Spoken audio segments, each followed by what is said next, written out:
Friday, December 20th, 1974 was the last day of school before Christmas vacation. I was 10 years old. A man came up to me and asked if I would help him with the decorations for a party he was hosting for my dad. What I didn't know was that this man held a grudge against my family. In an isolated area north of Miami, he stopped by the side of the road, went to the back of the vehicle, grabbed an ice pick, and began stabbing me. My attacker walked me out to some bushes 20 to 30 feet away, and as he turned, he unexpectedly pulled out a handgun and shot me in the head, leaving me to die. How bad is bitterness anyway? Bitterness is worse than anyone listening to me right now thinks that it is. Put a skull and crossbones on the bitterness bottle. It is poison. It is deadly. How is Satan able to build a stronghold on the property of your soul? Because you give him the right to do so. When you give place, you give legal right. When you get angry or bitter, or you say, she offended me,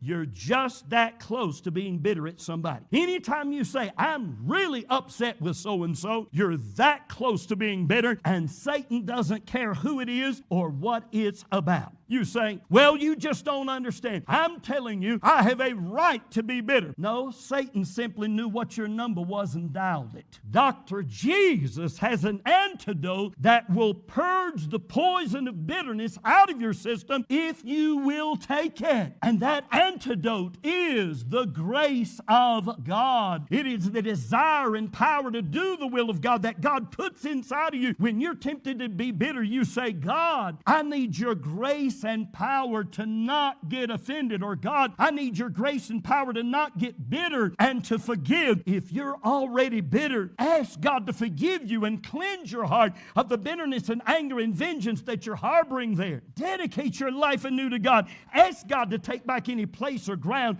that you have given to Satan. Obey Ephesians 4:32 and ask God to fill your heart and life with kindness, tenderheartedness, and forgiveness.